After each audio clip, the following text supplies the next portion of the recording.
All right, so welcome to Dream Athletic Academy once again. So we're introducing the coaches, and we're going to have a big coach here right now because he's the CEO of Dream Athletic Academy, Carey.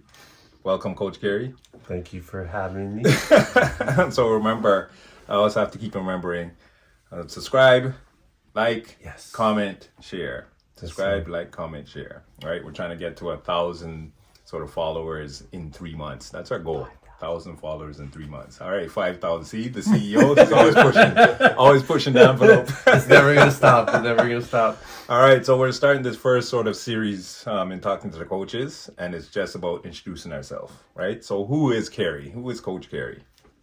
Wow. I guess I'll start off catching you guys. I started playing basketball back when I was probably 13, 14 years old, trying to make the junior team in high school. I was a bench sitter for junior. Then, it got better and, Coach Leo sort of, I was that dog. I was a gym rat. I'd be the guy going to the school. I'd be making relationships with the janitor, and we'd sneak in, and the janitor would put like a wedge of wood in the door, like, the external door to get outside from the gym. And I'd bring 3, 4, 5 boys, and we all kind of live in the same complex. And we deke into the gym at like 6:30, 7 o'clock in the morning, and we had to clean the change rooms, and sweep the floor, and then we could have the gym until school started, and then we could use the showers and get ready and sort of go. And so I've been a basketball. I've loved it for forever, and then I think we sort of started. I guess we'll get into more how we came to be able to dream, but I've loved basketball forever and a day, and I was that skinny little kid that just could chuck him up there, and I never gave up. I never stopped, and that's kind of how. And this kid who knows how to talk. So I've been creating relationships from and getting people to do things. Yeah, since like grade 8. Yeah, I was convincing adults to let me into the gyms. That's right. Let me train, let me work, and then I'd bring my buddies in, like-minded people who wanted to train, right? Like I remember sleeping outside, like on our gym bag, in the floor, and your head's on the gym bag, and you're just laying on the court because you're waiting for your time to get on. And I've had that dream again since I was like 12, 13 years old. Yeah, and then fast forward later, we're on a golf course, and you convinced the owner of the golf course that I'm Vince Carter. I knew this was coming. And he gives us free comp golf cart, 18 holes, lunch, and all we had to do is sign his he had some t-shirts for us to sign, and you were our agent. I was your agent. Yes, sir. That's a true story. Yes, that is a cool story. So how did Dream come about? So how did the universe sort of bring Dream together? Yeah, I think you guys sort of hinted on it earlier. It was really from my son playing, the last 3, 4 years, and going to different programs throughout North York, Scarborough. And the coaching was, you go to those initial interviews and you get promised the world, right? You get from A to Z utopia, like phenomenal coaches and this training facility and this. And then when you get, a month in, the warranty sort of wearing off type of vibe. And you're like, okay, well, I was supposed to have Coach Andrew, but now I'm getting student coach Joey, and the kid's 16, but he's running the practice. And then all the parents have paid, thousands of dollars for an elite program that we were promised. And I went through that 3 times. Yeah. And I was even coaching with those guys too, because I saw an opportunity / gap, and I wanted to get engaged. And I'm that type of person, when I see a hole or something that needs to be fixed, I'm going to go and fix it. That's my personality. So through these different iterations of these different basketball programs, then, the last one, it went totally sideways. And myself and my family and a couple other families, like, we left this last program mid-program, right? And we paid thousands of dollars. And left it on the table. I left that money on the table because I didn't align with the values that program said they were going to do to what we now have as a program with Dream, to what I wanted to see as a dad and as an athlete. I've seen a lot of things. So after that last time, and I think you mentioned in one of the last podcasts, like, you get fired, there's the next opportunity. That's right. And I got fed up with this company, and then you were my first phone call. I'm like, I'm like, Drew, let's do this. That's right. Let's do it, right? And then, I think, sorry, let's roll it back a couple of steps. Is I was already frustrated with what was going on with the last program, and I was talking with you, and I said, I go, you know what? I need some help. Like, let's get some really skilled coaches in here, because I'm at one level, but I wanted next level coaching, right? And that's where Coach Leo and Coach Chris sort of came in, and yourself. Because that's when you were at that last program. Yeah. And we just came that one day, and the parents were so impressed. Yeah, like you guys took over the gym, like just physically being in the gym, right? And then we did a center court conversation, and every kid was like, they're just staring at you like with this awe. And I remember Coach Leo brought in, I think you brought in your 10-pound or your 10-ounce ball or whatever, size 10 ball. And the one kid had never shot with his left hand before. Right. Yeah. And then Leo had him drifting shots with his left hand within like minutes. Yes. Right. And then the other couple parents who stuck around behind that practice, they were all over it. And then I'm like, you know what?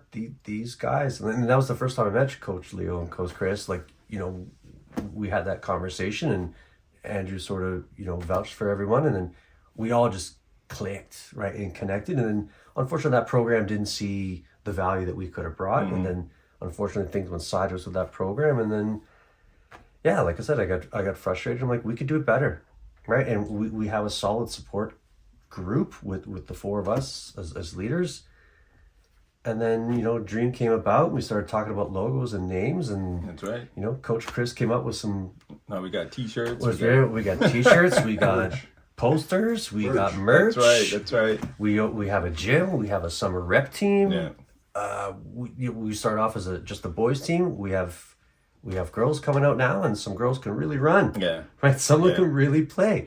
That's right. So we are constantly evolving, and you guys know me. I'm never going to stop pushing. So that's right. Yeah, that's because I remember when we first started, because we actually really just started this year, end of last year. December 4th was our first. That's right. Our first practice. And I think our goal on a whole was, okay, so we're going to just do these sort of one-a-days, and it's skill building, and we're going to do that for a year, and then we're going to let people see our value, because a lot of our stuff that we talk about is mindset, right? It's values. It's not just what you see on the court, but what you see at home, and then what you see with your friends, which is key and important for me, right? Because the key saying that we always have is do the right thing when nobody's looking, right?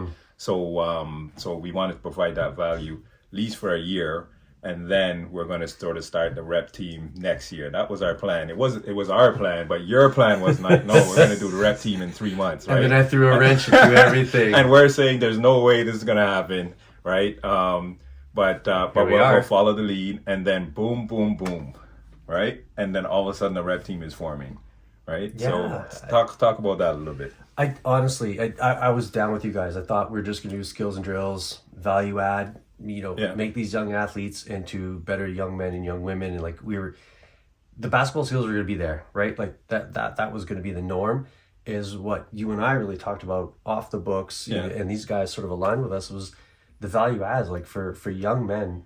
Some of them don't have the skill set or the proper attitude to be young men, to be successful at 14, 15, 16 years old. There's a lot of temptations, a lot of stuff going on. So when we all started talking as a group, as a leadership group, and we all sort of aligned on those same values, like, we're going to make good young people into better adults. And that sort of switched the mentality. I'm like, I got to step on the gas, because we've already nailed that in the first month or two. And then our adoption rate with all the parents and everybody was coming in just kept going and going and going. So we have kids that are, 10 years old playing with kids who are 14 years old. Yeah. Right? Like, I'm not sure we should be dropping names, but there's a couple guys that are just incredible. And they're playing, they're all art, right? But they're playing against guys 3-4 years older than them. 3-4 inches bigger than them, 50 pounds on them. That's right. Even after having a broken clavicle. And wrestled the bear down the hill. That's right. Right? Saved his family. Saved, like hundreds of people, but putting that fire out at the same time with whatever. But, those were the values. And, so when Dream came about, we started building that program, and we were getting that adoption up, and we were like, yeah, we'll do this. Yeah. We'll do this. And then I'm like, okay, let's get more excited about it. Yes. Shout out to the parents who stuck with us from day one. Yes. Thank you. Like I've reached out, a lot of people, just direct referrals, and thank you for putting confidence in myself, Yes. and our team, because we would not be here without, that core group of parents right. and families that stuck with us. And, we started with an X amount of group, and now, we're bringing people in from other programs now. Yes. Right. Because they're hearing the value. Like, we're scouting, we're recruiting, and they come and they have two practices with us, Yeah. maybe even just one, Yeah. and they're like, I've never seen that before. And these are people who play with, other programs that have been around through Scarborough for years and years and years, and they see a step up on our program. Yeah. Yeah. Right. So that's a checkbox for me that, we're doing something right and we can keep building this. Yeah, and I love that part too, because for us it's about words, right? Words matter, right? So even Coach Leo, he's the one who coined. We're not saying suicides when we're doing our running, because we do lots of running. He calls them. Oh, was that Leo? makers. I thought that was you. Okay. No, he calls them champion makers, yeah, right? I like that. And then for us, when before they run, which is my absolute favorite part, right? Yeah. So we're asking the kids, "Do you love to run?" Right? Because one of the key things is you have to love the things you hate to do, right? Because nobody else is going to do it, but if you do it, and if you do it every day, it's going to make you a little bit better, right? So we say we love to run, we love to run, we love to run, right? So eventually they're going to believe it, right? Why? Because it makes us stronger, right? So we make them say it. You know what I mean? And then for me, that's a key part. So as we move along in this interview, let's talk about. I always do the same thing with everybody I bring on. It's tell me about a difficult time that you went in your life, right? So tell me a story about a difficult time you went in your life. What were you thinking about going through that time? And then what do you think about if you reflect on that now? And how would you have dealt with it differently with the knowledge that you have now? Yeah, I think the one that sticks out for me, like we chat about this even offline, is I was never a big guy. Yeah. Right? I used to have big Coke bottle glasses, but I could ball. Right? I could ball. I could play hockey. I was an athlete. I talked a lot. I talked a lot. And then there was a bully. There was a thing in when I was in high school. There was a guy. It drove me crazy. I was terrified of this man. Right? He was, looking at our size difference now. Imagine being in high school was similar size, and I was always hoop him. I'd always take him in ball, and I would smirk or make some comment, and eventually he got fed up, and just the constant bullying was coming. And I remember being thrown on top of a car in the parking lot in high school. This finger's still not right to this day. Yeah. Because it went under the wiper blade and went sideways. Okay. Because he threw me on the thing, and he was just yapping, and I remember just running away. Terrified of this guy. And I remember going home, telling my dad, and he's like, take care of it. You got to man up, handle it better, and you can take care of this. Again, this is 25, 30 years ago, right? Yeah. So the advice would be different now. So the conversation was there. So I just remember going through this, and I'd go and talk to my coaches, and if this guy was in the gym, I didn't want to be in the gym. Like, it took away my love of the game because he was there. So I remember just going talking to my coach at the time and just saying, look, he was saying, like, you're not here at practices, when this other individual's there. And I'm like, and I finally told him, like, here's what's going down. Here's what's happening. Here's why. And that coach squashed it. Like, he pulled us both in the office. Yeah. Squashed it instantly. That guy didn't even realize he was being such a bully, to an extent. And then you had those tough conversations, but it took me months to get there, where if I saw him in the hallway walking through school, I'd go the other way. Yeah. Like, I'd go like the long way to get to class if he was there. Yeah. Right? I remember even going to the principal and changing my locker because his locker was down the hall from mine. And I'm like, I want to be in the spot. So that was for me, trying to be a successful athlete, and this bullying and this constant just, you're not worthwhile type of stuff. Just it sucked the life in me as a young man, and I don't wish for anyone to go through that stuff, but that was probably the toughest stuff for me in high school. So when you think back now, what would you have done different? I think I probably would have engaged leadership a lot quicker. Yeah. I would have went to the coaches. I would have went to the principal. There's something to be said to talk to, not the bully, but just saying, what did I do wrong? Like, what did I do to piss you off? Like, what makes you really angry every time you see me walk down the hall type of thing. And there's no way of knowing that. It's different. There's a different dynamic for every sort of individual out there. But I wish I would have went to my coach much quicker. I should have went to the principal, and just sort of nipped it in the bud. Because again, I lost months, if not years, of confidence because of how I was treated for that time frame. Yeah. Right. So I think now is speak your mind in a politically respectful way, and put stuff out there. And then use the tools that are around us now. Like as leaders, we have lots of tools, but as these athletes now, with the current, the current world we live in, there's tons of avenues for support. Yeah. So go and, I encourage everyone to go and use those. Right. Reach out, talk to someone. Your coaches are one of your best lines of defense, because there's stuff you'll say to your coach that you won't say to your parents. That's right. That you won't say to your teachers. Not you your won't friends. you won't say to your friends. Right. But if it comes to a coach, it's in a vault. Yeah. Right. And then that confidence of confidentiality is there, and then we can have those conversations with these athletes. Yeah, right? and it can have a serious effect on your life, because one of the things I say is that every decision you make costs you 10 years of your life. Right? Fair. 10 years. And if you think of any sort of major decision and you do the calculation, you'll see bears out to about that. Right? I have my personal sort of experience with that. And I remember in my last year of high school, and I left home during that time. Right? But once again, I tried to figure everything out on my own. And all my friends probably thought I went to jail, right? Because I just disappeared off the map. So I moved from the East End to the West End. I kind of cut everybody off and just try to figure it out, right? But because of that, and because I had to work now, I couldn't play ball anymore, right? And I was taking like OAC courses, like grade 13 was still there at the time. You're really rolling it back. That's OAC. right, man. It's not even around anymore. That's right. So I was trying to do OAC courses plus go to work, Yeah. right? And I was working like night shift, right? And then trying to play ball, right? And all that stuff. And I couldn't do it. Like I was falling asleep in class. So I had to make the decision, well, I got to work, right? And then that was the end of my ball career. I'll never forget it, because I remember I asked my dad, because we were going through this sort of back and forth, because I wanted to play ball, and it took a lot of time, especially on the weekends. Yeah. And being like a pastor's son, you got to be in church on the weekend, right? So so it was an issue. So we couldn't just have that agreement that I just need one more year and I'll probably get a scholarship and then I'm good, right? And it didn't happen. So because of that decision I made to not talk to anybody, like that was really the end of basketball for me, right? For a time anyway, because I ended up going to college afterwards, but after a few years. But and then when you fast forward, say 20 years later, I met up with my coach and he's like, Andrew, what happened? Right? And I kind of told him the story, and he's like, listen, like we had student aid, we had this we could have done, we had this we could have done if you only talk to me. Yeah. You know what I mean? So it does have grave implications if you don't just find somebody to talk to.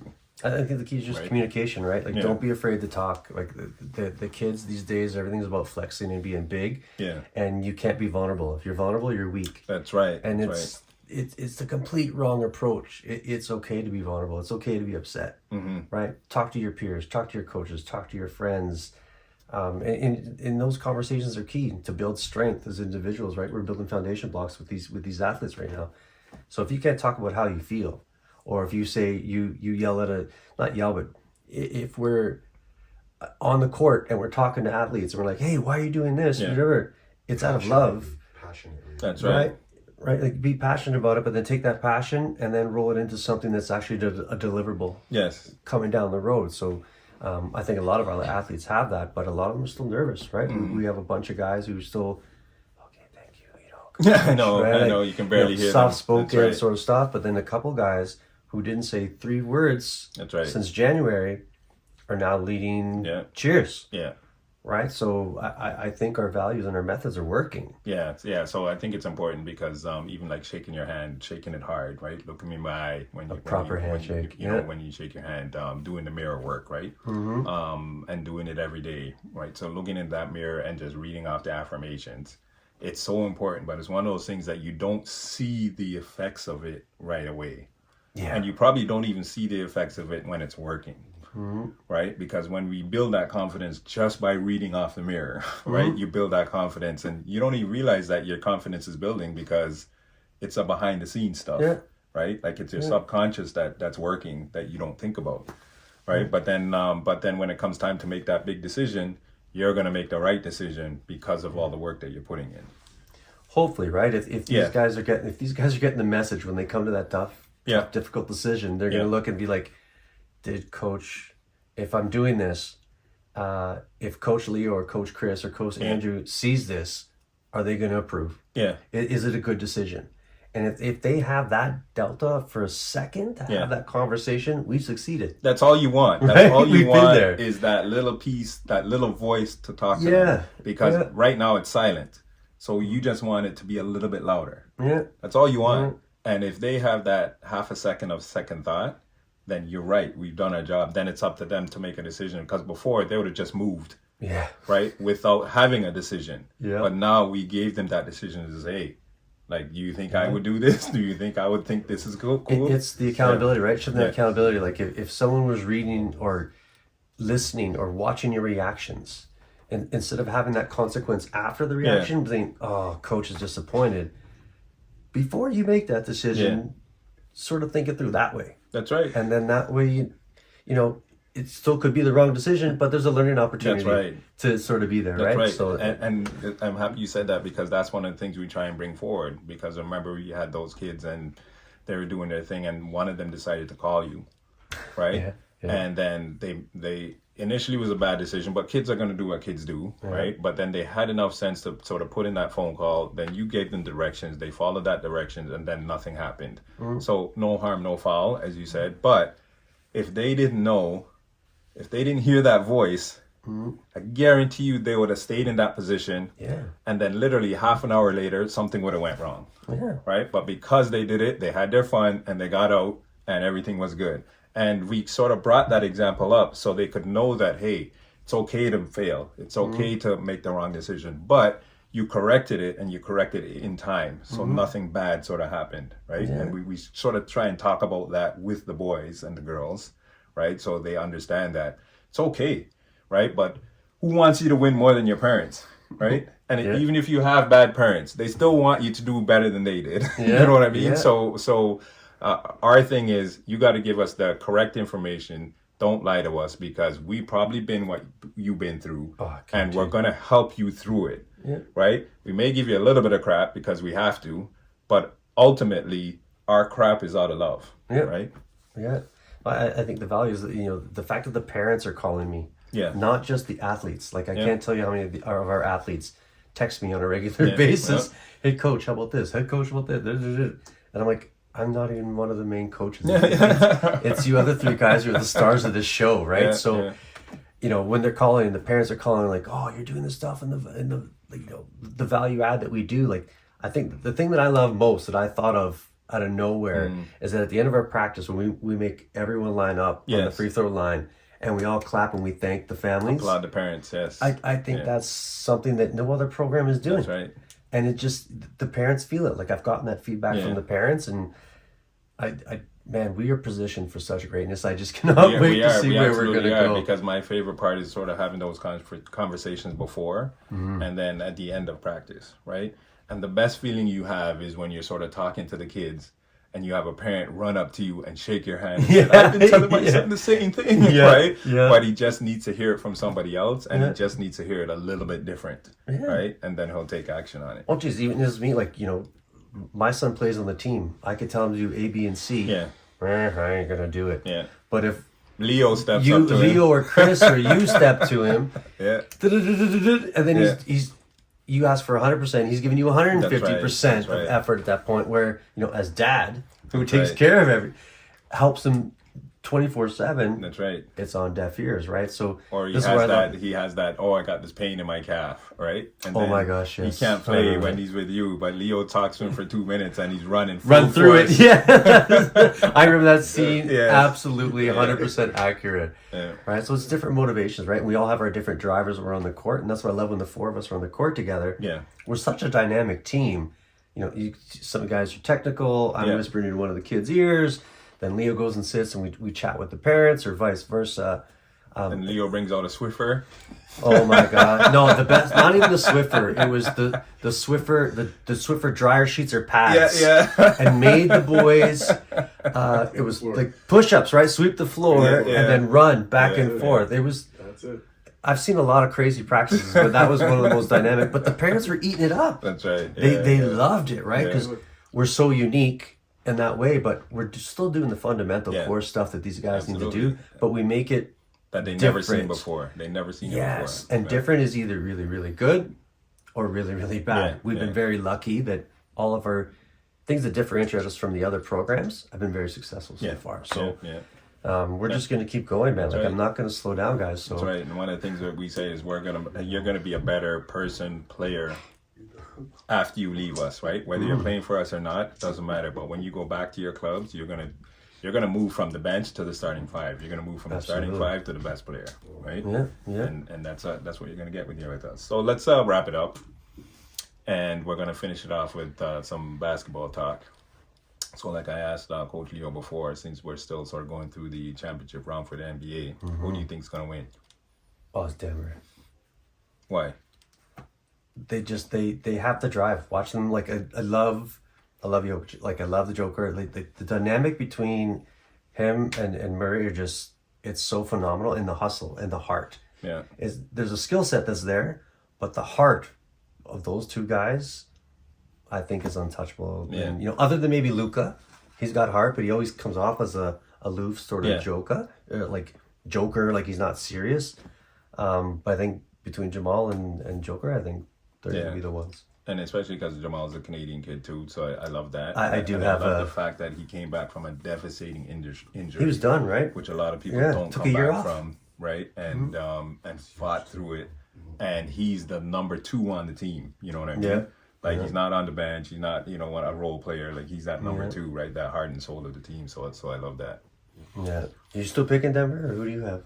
I have Denver too. Okay. I have Denver too, man. All right. You know why? Because it's just that saying when they asked Joker, like I'll never forget that when they asked Joker, "Oh, you're going to the you're going to the parade?" He's like, "Parade? Yeah, I gotta go home, man." Yeah, he wanted nothing to do with it. He wanted nothing to do with it. He's like, "Forget all that stuff, man. Let me go home. Let me meet my horses and my family." You know what I mean? I think his celebration, the best celebration, was when they were in the gym in the background, where him and Jamal they fell into that tub, or they dove into the tub afterwards, like hugging each other or whatever, and it was just the two of them. And then photographers around the whole whatever pool that was in there. That to me, like that connection, that was kind of cool. Yeah. So that's what we're gonna build here at Dream Athletic Academy. So don't forget, subscribe, comment, like, share. What he said. We out. All right. That was nice. That was real good. Yeah, man, that was good. That was a lot more fun than I thought it was going to be. I was nervous.